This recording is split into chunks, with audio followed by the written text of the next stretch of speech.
우리가 살아가다 보면 인생에 여러 가지 고난이나 위기가 찾아올 때가 있습니다.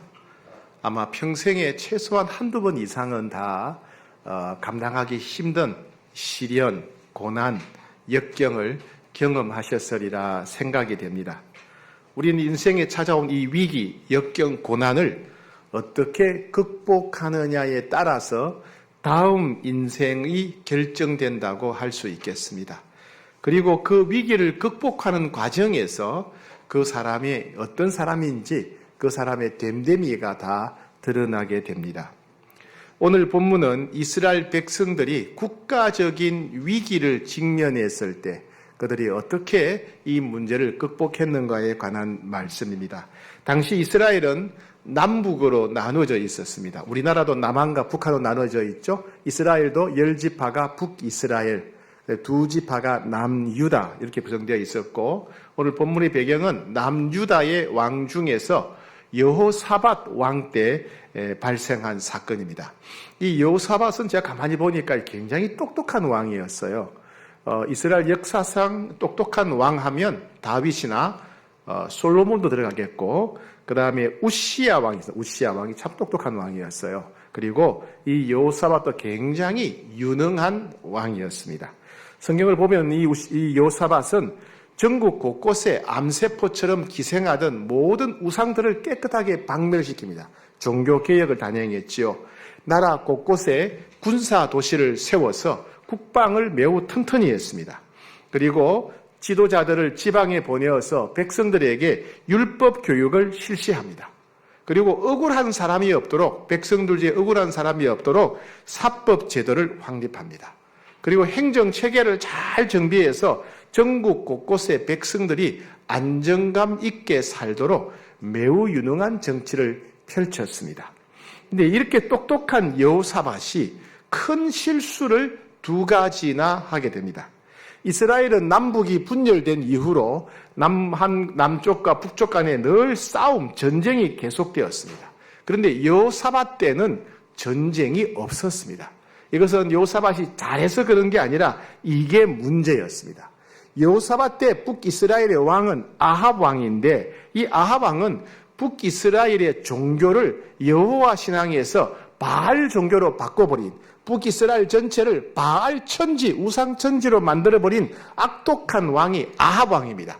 근데 그 아합 왕 때에 이 여호사밧은 우리가 같은 피를 이어받은 민족이지 않느냐, 우리가 같은 말을 사용하는 같은 민족이다. 그래서 우리는 민족 화합을 하자, 협력관계, 군사 동맹을 맺어버리는 겁니다.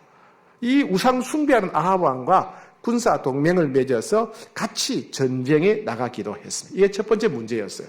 그러니까 하나님보다도 북이스라엘 강대국 군사 동맹을 더 의지했다는 게 문제입니다. 두 번째 문제는 뭐냐면, 여호사밧은 북이스라엘 아합의 왕의 딸 아달리아하고 자기 아들 요람을 결혼을 시켜서 혼인 동맹을 맺습니다. 옛날에는 나라와 나라 간에 서로 연합하기 위해서 결혼을 시키는 혼인 동맹을 하지요. 그죠? 예. 아합의 딸 아달리아와 자기 아들 요람을 결혼시켜서 북이스라엘과 혼인 동맹을 맺습니다. 나중에 이 아달리아는 왕자들, 자기 자식들을 다 죽이고 자기 스스로 남유다의 왕이 됩니다. 이스라엘 역사상 유일한 여왕이 있는데 이 아달리아입니다. 아주 극악무도한 마녀지요, 마녀. 예. 그런 일이 벌어지게 만든 게 바로 여호사밧이었습니다. 이 2가지가 여호사밧의 큰 실수였어요. 북이스라엘과 군사 동맹을 맺은 것, 아합 왕과, 그 다음에 아합 왕의 딸 아달리아를 며느리로 맞이한 것, 혼인 동맹을 맺은 것, 이 2가지가 이 훌륭했던 유능한 여호사밧 왕 일생일대의 큰 오점이요 실책이라고 할 수 있습니다. 이 2가지 때문에 이 여호사밧은 하나님의 징계를 받게 됩니다. 똑똑한 사람도 잘못을 저지를 수가 있어요. 그죠? 예, 뛰어난 사람도, 탁월한 사람도 실수할 수가 있습니다. 사람들한테 칭찬받고 인정받는 사람들도, 존경받는 사람들도 잘못을 저지를 수가 있어요. 내가 옳다고 생각하는 것, 자신이 옳다고 생각하는 것이 하나님 앞에서는 어리석고 미련한 것이 될 수가 있습니다. 그래서 모든 사람들은 항상 겸손해야 됩니다. 그리고 다른 사람과 비교하지 말고 하나님 앞에서 자신을 돌아보기를 힘써야 됩니다. 그래서 주님은 선줄로 생각하는 자는 넘어질까 조심해야 된다, 이렇게 경고하셨습니다. 오늘은 이렇게 두 가지 결정적인 실수를 했지만은 그러나 평균적으로 뛰어나고 훌륭한 왕이었던 여호사밧이 인생의 절대적인 위기, 국가적 위기가 닥쳤을 때 어떻게 극복했는가를 보고 우리에게 주시는 하나님의 말씀을 듣고자 합니다.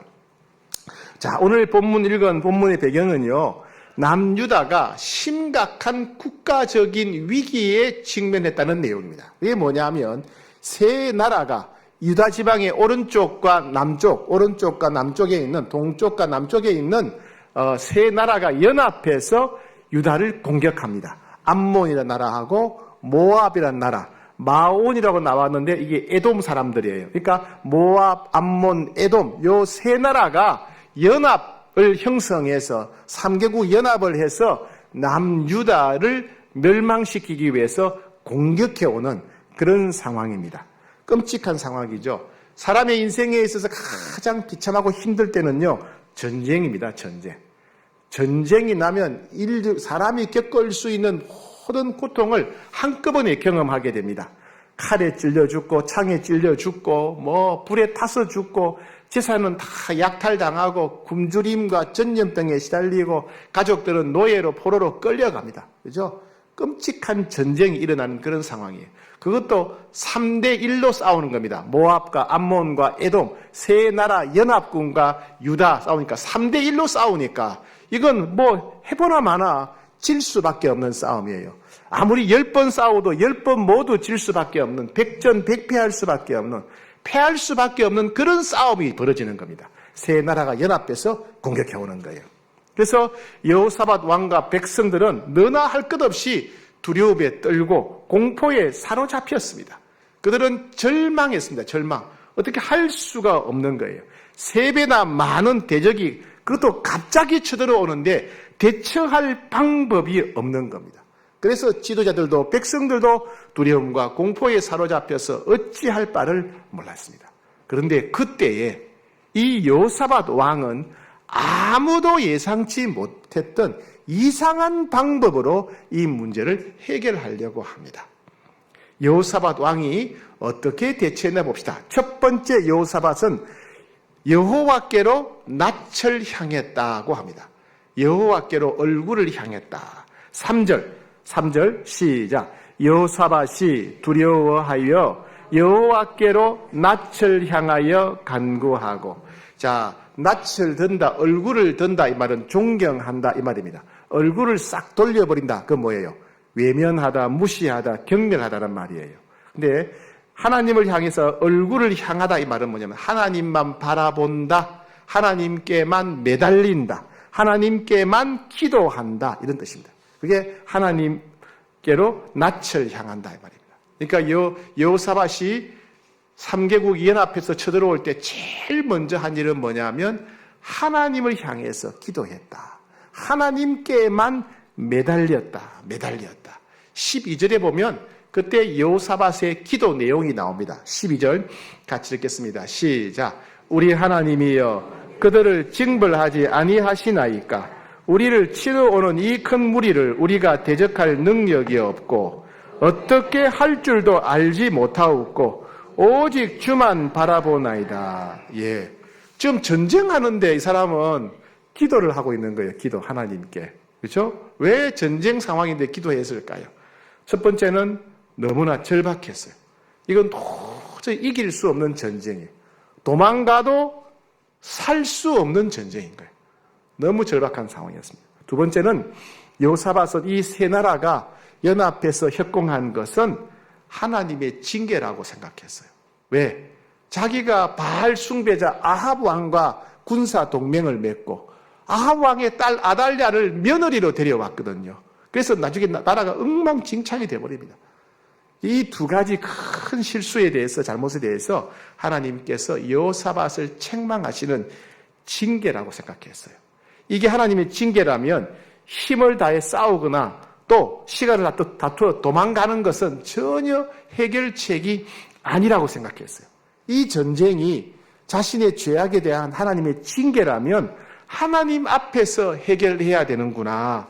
하나님 앞에서 회개하고 하나님 앞에서 용서를 구하고 하나님 앞에서 다시 하나님과의 관계를 회복하는 것, 그것이 문제를 해결하는 유일한 길이라는 사실을 깨달았던 것입니다. 그래서 전쟁이 났는데 하나님께만 매달려서 간절히 부르짖으며 기도했던 것입니다. 두 번째, 여호사밧의 조치는 뭐냐면 온 백성들이 모여서 금식하며 기도하라고 선포합니다. 자, 3절, 4절 같이 읽겠습니다. 3절, 4절 시작. 온 유다 백성에게 금식하라 공포하며 유다 사람이 여호와께 도우심을 구하려 하여 유다 모든 성읍에서 모여와서 여호와께 간구하더라. 이스라엘 역사상 왕이 모든 백성들에게 모여서 함께 금식하자 이렇게 선포한 적은 이 처음이에요. 처음. 예. 이런 전례가 없는 거예요. 개인적으로 금식할 때도 있었지만은 왕이 모든 백성들 다 불러 모으고 우리가 함께 기도하자, 금식하며 기도하자 이렇게 말했다는 것은 특별한 조치예요. 유일한 일입니다. 사실 이것은 전쟁 준비하고는 어울리지 않는 거예요. 그죠? 얼마 전에 김정은이가 남한하고 전쟁하겠다고 선포해서 그죠? 난리가 났어요. 그래서 사실 우리는 이미 다 준비가 되어 있습니다. 우리나라는 각종 정보를 바탕으로 전쟁 준비를 하고 있어요. 데프콘이랍니다. 데프콘이 5단계가 있는데 5단계하고 4단계는 평화시대의 모습이에요. 근데 데프콘 3라고 해서 3단계가 되면 준전시 상태입니다. 전쟁이 일어날 수 있으니까 준비하자 이런 겁니다. 11.6 사태라든가 연평도 사건이라든가 이런 중요한 그런 사건, 사고가 터질 때 전쟁이 일어날 가능성이 있으니까 전군이 무장한 채 대기하는 것, 이것이 데프콘 3단계입니다. 그 다음에 데프콘 2단계, 2는요, 전쟁하기 직전, 완전 군장하고 초소에 다 대기하는, 진지에 대기하는 상태입니다. 그 다음에 데프콘 1단계죠. 이때는 전쟁이 시작되는 겁니다. 각트 피스톨이라고 해서 총을 쏘고 포를 쏘고 전쟁이 시작되는 단계입니다. 이와 같이 우리나라가 북한에 대비해서 차근차근 이렇게 전쟁할 준비를 이미 다 하고 있단 말이죠. 그렇다면 여호사밧도 그렇게 전쟁 준비를 해야 될 거 아니에요. 그죠? 예, 병력을 배치하고 무기를 정비하고 각종 보급품을 확보하고 여성과 노약자는 대피하고 이렇게 해야 될 텐데 그렇게 싸움할 준비, 전쟁할 준비를 하지 않고 뭘 했습니까? 금식하며 기도하라는 거예요. 그냥 기도도 아니고 온 백성들한테 금식하며 기도해라. 전부 다 칼 들고 찰 들고 싸우자 이게 아니고 금식해라, 기도해라 이렇게 돼버린 거예요. 이 이상한 행동이었어요. 세 번째는요, 이 여호사밧이 또 이상한 결정인데 그게 뭐냐면 남자만 아니라 여성들, 아내와 어린 아이들까지 함께 기도하자 이렇게 된 거예요. 이게 이상한 조치였어요. 자, 13절 말씀 시작. 유다 모든 사람들이 그들의 아내와 자녀와 어린이와 더불어 여호와 앞에 섰더라. 남자들만 보통은 모였는데 남자들 모인 게 아니라 아내와 여성들, 아이들까지 다 모여가지고, 제가 쉽게 말해서 살아있는 사람은 다 모여가지고 어린아이들까지 함께 남녀노소가 금식하며 하나님께 매달렸다. 너무나 절박한 상황이에요. 국가적 위기 앞에 남자, 여자, 어린아이, 노인 따지지 않고 다 같이 모여서 금식하면서 하나님께 매달려 기도했습니다. 그렇게 하나님께 매달려 기도하는 모습이 너무 귀하지요. 여러분, 우리는 좀 이런 면에서 우리는 좀 달라요. 우리는 집에 가정에 어려운 일이 있으면 어떡합니까? 보통 부모들이 뭐라고 얘기하지요? 아이들은 몰라도 돼. 어른들이 다 알아서 할 거야. 너희들은 뭐만 해라? 너희들은 공부만 열심히 하면 돼. 너희들은 공부만 열심히 하면 돼. 엄마 아빠가 다 알아서 할 거야. 걱정하지 마. 이렇게 하죠. 근데 여러분, 아닙니다. 가정에 환란이 오면, 고난이 오면 아이들과 함께 기도해야 돼요. 아이들한테 상황이 이렇게 어렵다. 우리가 함께 기도하자. 그래야 돼요. 왜요? 하나님이 아이들의 기도도 들으세요. 더 놀라운 것은 제 개인적인 경험을 볼 때는 아이들의 기도에 더 빨리 응답하세요. 하나님은 아이들의 기도에 더 빨리 응답하세요. 그러니까 아이들과 함께 기도해야 되고, 또 하나 중요한 게 뭐냐면 우리가 자녀들한테 물려줄 최고의 유산은 바로 기도입니다. 기도. 인생의 위기가 닥쳤을 때 아이들한테 기도하는 법을 가르치는 것, 이게 우리가 아이들한테 물려줄 가장 중요한 유산이에요. 그죠?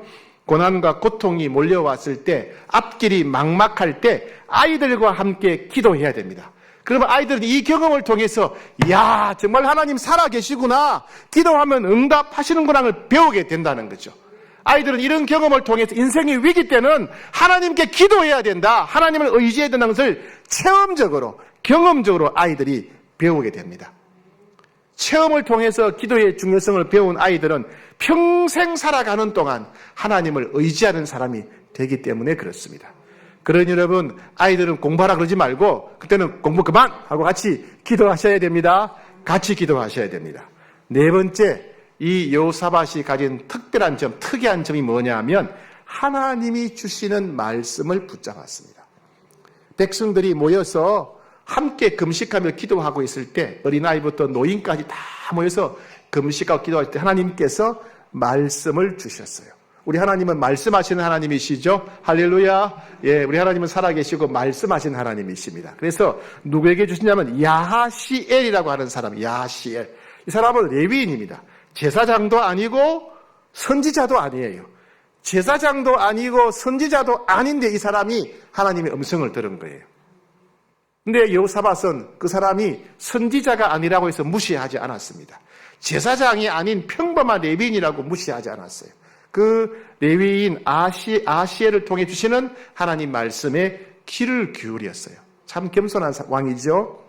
그 야하시엘을 통해서 하나님 주신 계시의 말씀이 15장, 16장, 17장에 기록되어 있는데 내용은 세 가지예요. 첫 번째, 이스라엘 백성들아, 너희는 두려워하지 말라. 너희는 절대로 두려워하지 말라. 두 번째, 이 싸움은 나에게 속한 싸움이니까 내가 싸울 거다. 이건 너희들 전쟁이 아니고 내 전쟁이야. 내가 싸울 거야. 너희들이 싸우는 게 아니고 내가 싸울 거야. 세 번째, 너희들은 가만히 있어서 내가 너희들을 어떻게 구원하는지 구경해라. 보기만 해라. 보기만 해라. 세 가지. 첫 번째, 뭐라고요? 두려워하지 말라. 두 번째, 이 싸움은 내 싸움이니까 내가 싸우겠다. 너희들이 싸우는 게 아니고 내가 싸우겠다. 세 번째, 너희들은 가만히 있어서 내가 너희들을 구원하는 것을 보기만 해라. 보기만 해라. 이렇게 말씀하세요. 그래서 이제 여호사밧과 백성들은 이 말씀을 믿었어요. 그리고 이 말씀을 순종합니다. 말씀을 믿는다는 건 뭐예요? 순종해야 되죠. 그죠? 순종하지 않으면 믿는 게 아니에요. 그죠? 머릿속에 담아두는 것은 믿음이 아니에요. 순종해야 돼요. 그럼 이 백성들이 어떻게 순종했는가 봅시다. 제일 먼저 여호사밧과 백성들이 순종한 첫 번째 모습은 뭐냐면 아침 일찍 일어나서 전쟁터인 드고아로 갔다는 거예요. 여러분, 우리는 주로 언제 일찍 일어나죠? 예, 일찍 일어날 때 언제입니까? 걱정이 있을 때, 중요한 일이 있을 때, 그죠? 혹은 소풍 갈 때처럼 좋은 일이 있을 때 빨리 일어나요, 그죠? 우리는 급한 일이 있을 때, 중요한 일이 있을 때, 좋은 일이 있을 때 일찍 일어납니다. 여호사밧과 이스라엘 백성들은 아침 일찍 일어났어요. 왜요? 너무나 급하고 중요한 일이니까. 그래서 그들은 어디로 갔느냐? 지금 세 나라 연합군이 쳐들어오고 있는 드고아 골짜기로 갑니다. 정상적인 상태라면 세 개 나라 연합군이 쳐들어오면 도망가야지요. 그죠? 굴에 가서 숨어야 될 텐데 그들은 굴에 가서 숨거나 도망가지 않고 아침에 일찍 일어나서 드고아 골짜기 전쟁터로 갑니다. 이건 뭘 말합니까? 그들은 하나님 주신 말씀을 믿었다. 너희는 두려워하지 말라. 내가 싸우겠다. 너희는 지켜보기만 해라. 이 말씀을 그대로 믿었다는 거예요. 믿었기 때문에 도망가지 않고 숨지 않고 아침 일찍 일어나서 드고아 골짜기 전쟁터로 갔다는 겁니다. 이게 그들의 믿음의 모습이에요. 자, 두 번째 이들의 믿음의 모습이 뭐냐면요. 찬양대를 맨 앞에 세웠어요. 할렐루야 찬양대를 맨 앞에 세웠어요. 원래 전쟁터에 가면 누구를 앞세워야 돼요? 칼을 든 사람, 창을 든 사람, 방패 든 사람, 군인들을 맨 앞에 세워야 될 텐데 군인은 뒤로 빠져. 그러고 찬양대를 앞에다 세운 거예요. 21절 시작. 백성과 더불어 의논하고 노래하는 자들을 택하여 거룩한 예복을 입히고 군대 앞에서 행진하며 여호와를 찬송하여 이르기를 여호와께 감사하세 그의 인자하심이 영원하도다 하게 하였더니, 이건 여호수아가 단독을 결정한 게 아니고 백성들하고 의논한 거예요. 하나님이 우리 보고 두려워하지 말라 그러셨다. 하나님이 싸우신다 그러셨다. 그리고 우리는 구경만 하라 그러셨다. 그죠? 그럼 우리가 할 일은 뭐죠? 싸우지 않고 구경만 하는 거예요. 그래서 그냥 구경만 할래? 어떻게 할래요? 그래서 사람들이 찬양대를 앞세우고 찬양합시다 이래 된 거예요. 그냥 가만히 있어서 구경하지 말고 찬양합시다. 찬양합시다. 그래서 여호와께 감사하세 그 인자하심이 영원하도다 하면서 백성들이 찬양을 했다는 거예요. 찬양. 예. 이 찬양이 중요한 거예요. 그들이 찬양했다는 걸 뭔 말하냐면요. 찬양은 네 가지 특징이 있어요. 네 가지 특징. 첫 번째 찬양의 뜻이 뭐냐? 나는 믿습니다. 이런 뜻이에요. 우리가 찬양을 부르는 것은 나는 하나님 믿습니다. 나는 하나님 능력을 믿습니다. 나는 하나님 말씀을 믿습니다. 믿음의 고백이 찬양이에요. 그죠? 우리는 찬양하면서 믿잖아요. 그죠? 두 번째, 나는 하나님께 이 모든 걸 다 맡깁니다. 하나님께 맡기는 의탁의 고백이 찬양이에요. 첫 번째는 믿음의 고백. 두 번째는 하나님께 다 맡깁니다. 이 맡긴 의탁의 고백이 찬양이에요. 찬양. 안 그러면 못 믿으면 어떻게 해요? 칼 들고 나가야 되죠. 창 들고 나가야 되는 거예요. 근데 그들이 칼을 들고 창 들고 나가지 않고 찬양했다는 뭐냐면 이 전쟁을 하나님께 맡깁니다. 우리의 생명을, 국가의 안전을, 우리 가정을 하나님께 맡깁니다. 의탁의 고백이었어요. 세 번째는 뭐냐면 어떻게 할지는 모르지만은 하나님 승리하게 해 주십시오. 하나님 은혜를 베풀어 주십시오. 하나님 기적을 베풀어 주십시오. 은혜를 갈망하는 기도가 찬양이에요. 은혜를 갈망하는 기도가 찬양이에요. 예. 찬양이 첫 번째가 뭐라고요? 그냥 뭐라고 무슨 고백? 믿음의 고백. 두 번째는 무슨 고백? 의탁의 고백. 세 번째는 무슨 고백? 기적을 갈망하는, 은혜를 갈망하는 기도의 고백이라는 거예요. 예. 그랬더니 놀라운 일이 일어났습니다. 이들이 찬송을 시작하자 이 세 나라의 연합군이 괴멸되는 기적이 일어났어요. 자, 22절 시작. 그 노래와 찬송이 시작될 때에 여호와께서 복병을 두어 유다를 치러 온 암몬 자손과 모압과 세일산 주민들을 치게 하심으로 그들이 패하였으니, 예, 여호와께서 복병을 두셨대요. 숨겨진 군대를 두셔서 그 복병이 모압, 암몬, 에돔 세 나라 연합군을 쳤다는 겁니다. 이게 뭔지를 우리가 몰라요. 여호와의 복병이 천사인지 사람인지 자세한 설명이 없어요. 예, 그렇게 되고, 두 번째로 어떤 일이 벌어지면 희한한 일이 벌어졌어요. 23절, 곧 암몬과 모압 자손이 일어나 세일산 주민을 쳐서 진멸하고 세일산 주민들을 멸한 후에는 그들이 서로 쳐 죽였더라. 예, 이게 뭐냐면요, 여러분, 이 아무도 예상치 못했던, 상상도 못했던 일이 일어나요. 그래서 아이들이 게임 많이 하잖아요. 그죠? 아이들이 게임할 때 팀킬이라는 용어가 있어요. 팀킬. 그게 뭐냐면요, 적군하고 싸우지 않고 같은 편끼리 싸우는 거예요. 같은 편끼리, 아군들끼리 싸워가지고 한 명만 살아남는 거, 혼자 독차지하는 거, 이걸 팀킬이라 그래요. 이런 일이 벌어진 거예요. 모압과 암몬과 에돔 세 나라가 쳐들어봤잖아요. 그죠? 가만히 보니까 이 상태로 가면 3분의 1씩 가질 거 아니에요.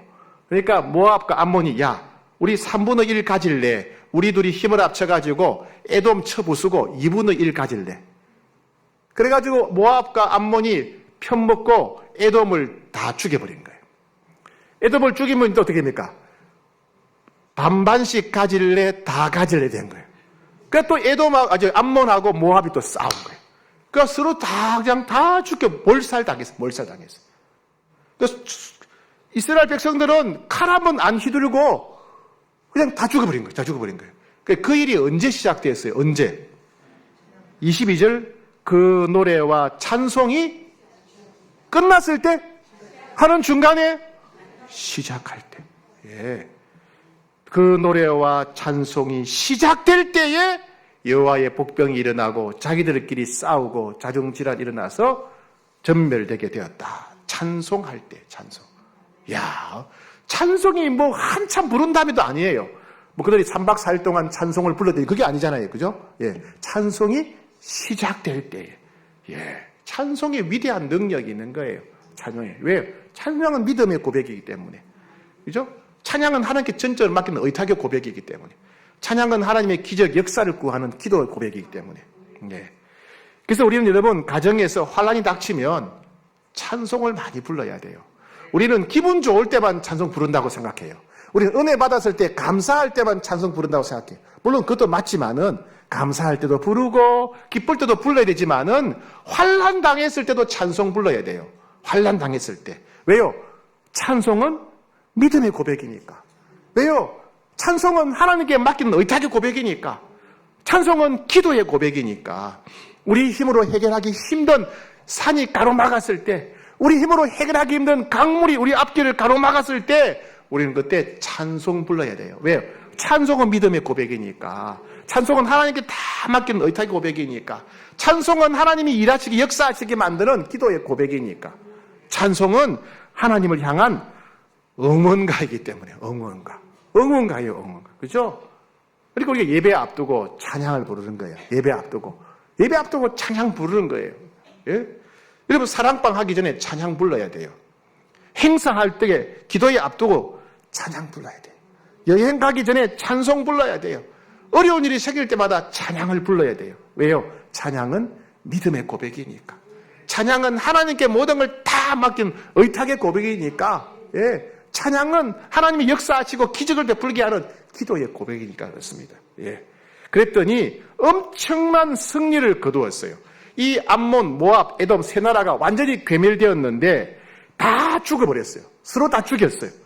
그리고 그들이 주변 나라들을 약탈하고 왔는지 엄청난 재물, 옷, 무기, 보물이 산더미처럼 쌓여있는 거예요. 이스라엘 백성들이 전쟁에 이겼으니까 모압과 암몬, 에돔 세 나라 그 진지에 가서 그런 의복이나 뭐 보물이나 이런 걸 가져와야 될 거 아니에요. 그죠? 얼마나 많이 가져왔는지 사흘 내내 가져왔대요. 사흘 내내. 웬만하면 그냥 한 번만 갔다 오면 될 텐데 한 번만 갔다 온 게 아니라 사흘 내내 나르고 날라야 될 만큼 엄청난 보물과 또 양식과 재물과 뭐 의복을 얻었던 거예요. 상상도 못 그런 하나님의 은총이었어요. 그러고 나서 백성들이 충격을 받은 거예요. 놀랍다. 불과 몇 시간 전까지만 하더라도 이 세 나라 연합군이 쳐들어와 자기들이 간이 다 철렁 내려앉고 간이 떨어지고 그죠? 절망하고 그랬는데 벌벌 떨었는데 이 하나님께 기도하고 말씀하고 찬송했더니 이는 기적이 일어난 거예요. 이 사실을 우리가 잊어버리면 안 되겠다. 그래서 이름을 바꿨어요. 그 지역 이름. 원래 그 지역이 드고아 골짜기였어요. 전쟁터 이름이. 근데 이름을 뭐라 바꿨냐? 브라가 골짜기로 봐요. 브라가 골짜기. 이 브라가는 뭐냐면 찬양 골짜기로 바꿨어요. 왜요? 우리가 찬양할 때 하나님이 역사하셨기 때문에. 이 사실을 잊어버리면 안 되겠다. 우리가 기도하면 하나님이 길을 열어주신다. 말씀에 순종하면 하나님이 역사하신다. 우리가 찬양하면 하나님이 싸우시고 이신다. 이걸 잊지 말고 하기 위해서 이름을 찬양 골짜기, 브라가 골짜기로 바꿨어요. 우리 아들과 딸들이 너희들이 인생에 문제가 닥치면 기도해야 돼. 말씀에 순종해야 돼. 찬양해야 돼. 찬양. 아들과 딸들이 잊지 말라고 그 지역 이름을 찬양 골짜기, 브라가 골짜기로 바꿨어요. 손자, 손녀들이 이 사실을 잊지 말라고 땅 이름을 브라가 골짜기로 바꾼 거예요. 그랬더니 백성들에게 놀라운 기쁨이 임합니다. 다들 즐거워서 찬송하고 노래를 부르고 잔치를 하고 난리가 났어요. 그리고 29절에 보니까 다른 민족들이 이 소문을 듣고 어떻게 모압과 암몬, 에돔 세 나라 연합군을 그렇게 몰살시킬 수가 있을까? 여호사밧 대단하다. 남유다 대단하다. 사람들이 남유다를 두려워하고 하나님을 두려워하게 되었어요. 그 역사, 그 사건 기록이 강국들의 역사의 기록이 되었어요. 기록이. 남유다가 대단하다. 여호사밧이 대단하다. 하나님이 대단하다. 그리고 이스라엘은 아무도 넘보지 못할, 감히 남유다를 공격을 못하는 거예요. 그래서 사방에서 평강을 주셨다. 아무도 시비 걸지 않는 그런 안전한 나라가 되었다 하는 말씀입니다. 오늘 이 사건을 통해서 우리에게 주시는 말씀이 있습니다. 여러분, 우리도 여호사밧처럼 이스라엘 백성들처럼 인생의 시련, 역경이 찾아오면 뭐 해야 된다고요? 기도해야 된다. 기도. 예, 기도해야 된다. 하나님께 전적으로 매달려야 됩니다. 기도는 어른들만, 부모들만 해야 된다. 아니죠, 그죠? 아이들과 함께 기도해야 된다. 온 가족이 함께 기도해야 한다. 그러할 때 하나님은 응답하시고, 이 사건을 통해 우리 자녀들이, 우리 아이들이 하나님이 살아계시다는 것, 인생의 위기가 찾아왔을 때 하나님께 기도하면 된다는 걸 배우게 된다는 겁니다.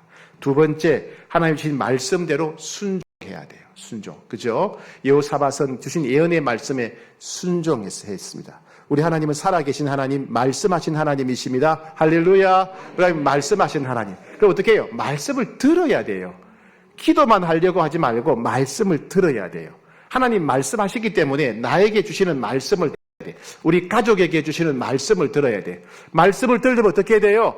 그러면 성경을 묵상해야 되는 거예요. 큐티하고 성경 통독해야 되는 거예요. 큐티하고 성경 통독해야 하나님 말씀을 들을 수가 있어요. 예배에 나와서 설교 말씀을 들어야 주님 음성을 들을 수가 있는 거예요. 말씀을 들으셔야 됩니다. 나에게 주시는 말씀을 들으셔야 돼요. 우리 가족에게 주시는 말씀을 들으셔야 돼요. 아무리 이해가 안 되더라도 그 말씀에 순종해야 됩니다. 이스라엘 백성들에게 처음에 너희는 싸울 것 없다. 내가 싸운다. 너희는 그냥 지켜보기만 해라. 이해가 안 되는 말씀이에요. 전쟁에서는. 근데 그 말씀에 순종했더니 하나님이 싸우시고 하나님이 역사하셨어요. 그죠? 예. 여러분 말씀에 귀를 기울이는 여러분 되기를 축복합니다. 홍익의 모든 성도들은 날마다 하나님의 음성을 듣는 성도가 되기를 축복합니다. 예. 세 번째는 어떻게 된다? 찬양해야 된다. 어떤 상황에서도 찬양해야 된다. 찬양. 기쁠 때 감사할 때도 찬양해야 되겠지만은 여러분 괴로울 때도 찬양해야 됩니다. 심될 때도 찬양해야 돼요. 두려울 때도 찬양해야 돼요.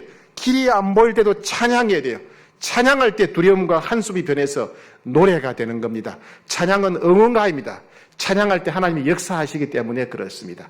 그래서 항상 찬송하는 찬양을 통해서 하나님의 놀라운 기적을 체험한 여러분 되기를 축복.